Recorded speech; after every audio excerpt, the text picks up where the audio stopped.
কেজিওয়ানের বাচ্চার পরীক্ষা যদি সেভাবে নেওয়া হয় যেভাবে বিসিএস পরীক্ষার্থীর পরীক্ষা নেওয়া হচ্ছে, কেজিওয়ানের বাচ্চা জীবনেও পারবে না। উপরন্তু এভাবে পরীক্ষা নিলে ওই পরীক্ষকরাও লোকে আস্ত রাখবে না, ওরে পাবনা গাড়ু দিয়ে নিয়ে ভর্তি করে দিয়ে আসবে। আরে তোর মাথায় সমস্যা, আগে তোর মাথার চিকিৎসা করতে হবে। তা আমার ইমান হলো কেজিওয়ানের বাচ্চার মতো, আরে আমার উপর কে মাস্টার্সের ছেলের মতো, বিসিএস এর পরীক্ষার্থীর মতো মুসিবত আসবে নাকি? না হলে তো আমার খুঁজেই পাওয়া যাবে না। এই জামানায় দেখেন যাদের ঈমান যত বেশি আলহামদুলিল্লাহ তাদের উপর মুসিবত আসে তত বেশি।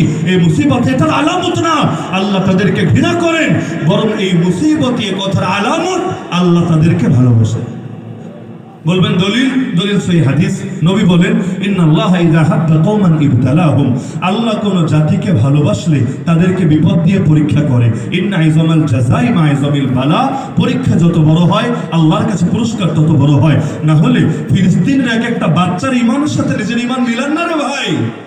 নিজের বাপের শহীদ লাশ দেখে সামনে তবুও ভয় পায় না, পিছপা হয় না, রক্ত হাতে লাগিয়ে কসম করে আল্লাহ আমার এই বাপের রক্তের বদলা নেওয়ার জন্য আমি পালিয়ে বেড়াবো না কাফেরদের দেশে, এই জমিনে থাকবো এবং এখানে বসেই যতদিন পর্যন্ত এই রক্তের বদলা না নিতে পারি, দেশকে স্বাধীন না করতে পারি, তোমার ঘরকে দখলদারদের হাত থেকে মুক্ত না করতে পারি, ততদিন কিছুতেই এই লড়াই থামবে না, কিছুতেই এই শির কাফেরের সামনে মতো হবে না। আগে আমি বুঝতাম না যে ফিলিস্তিনে মুসলমান সব মিলিয়ে কত 2.2 মিলিয়ন, 22 লাখ।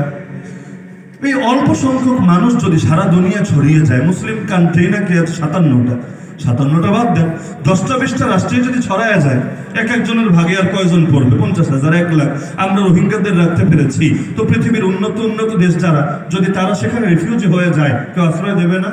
কি আপনাদের কি ধারণা আশ্রয় দেবে না? আশ্রয় দেওয়ার জন্য, ঘরবাড়ি উজাড় করে দেওয়ার জন্য, তাদের সর্বোচ্চ খেদমত করার জন্য পৃথিবীর হাজার হাজার লাখ লাখ বান্দা আলহামদুলিল্লাহ প্রস্তুত আছে। আমি আগে বুঝতাম না যায় না কেন, কিন্তু আল্লাহ যখন কিছুটা ইলম দিয়েছেন তখন বুঝতে পেরেছি, আরে যাবে কেন?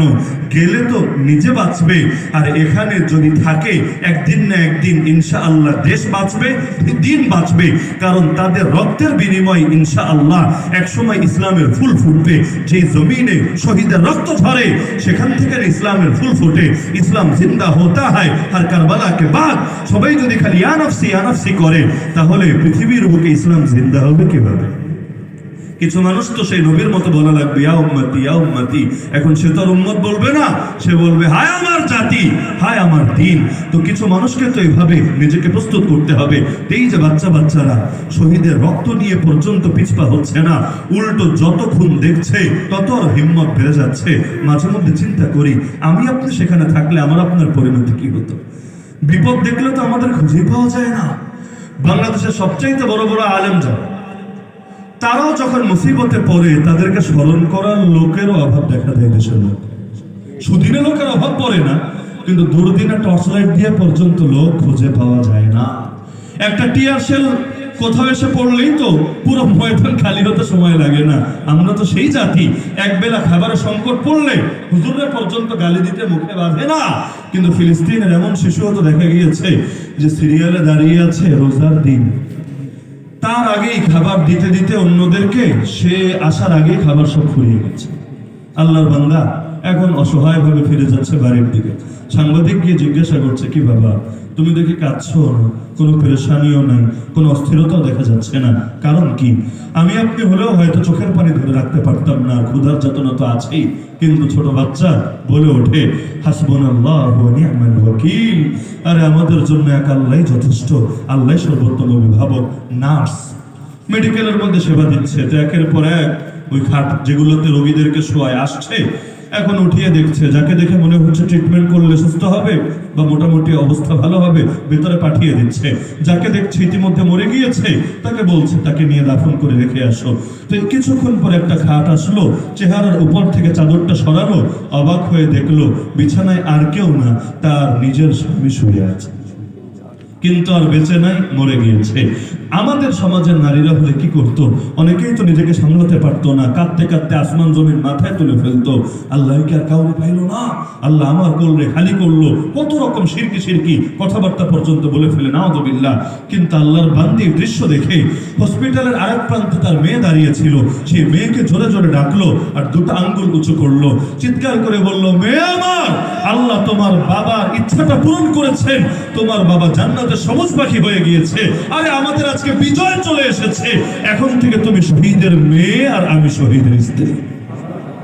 এমনকি সাধারণ কর্মীদের অবস্থায় যে এমন তা তো না, ঈদের দিন পর্যন্ত সে ইসমাইল হানিয়া, শাহেদ ইসমাইল হানিয়ার পরিবারের 4 জন, তার পুত্র আর নাতি এক গাড়ির মধ্যে বোমার আঘাতে শহীদ হয়ে গেল। এই সংবাদ যখন তাকে দেওয়া হলো, আরো সেই ভিডিও গোটা দুনিয়ার সামনে আছে, কিয়ামত পর্যন্ত এগুলো দেখে উম্মাহ চেতনা শিখবে ইনশাআল্লাহ। যখন তাকে খবর দেওয়া হলো, চেহারার মধ্যে কোনো ভাবান্তরই নাই, চিৎকার কান্নাকাটি দূরের কথা, একজনের মৃত্যু সংবাদ দিলেই তো নিজেকে স্থির রাখা যায় না। 4জন, কোনো পেরেশানি নাই, অস্থিরতা নাই। তিনি এবার সংবাদ নিয়ে গেলেন তার স্ত্রীর কাছে। ঈদের দিনও যে পড়ে আছে হসপিটালে, রমাদান থেকে শুরু করে ঈদ হসপিটালের বেড়ে অসুস্থতায় কাতরাচ্ছে, তারে গিয়ে সংবাদ দিল।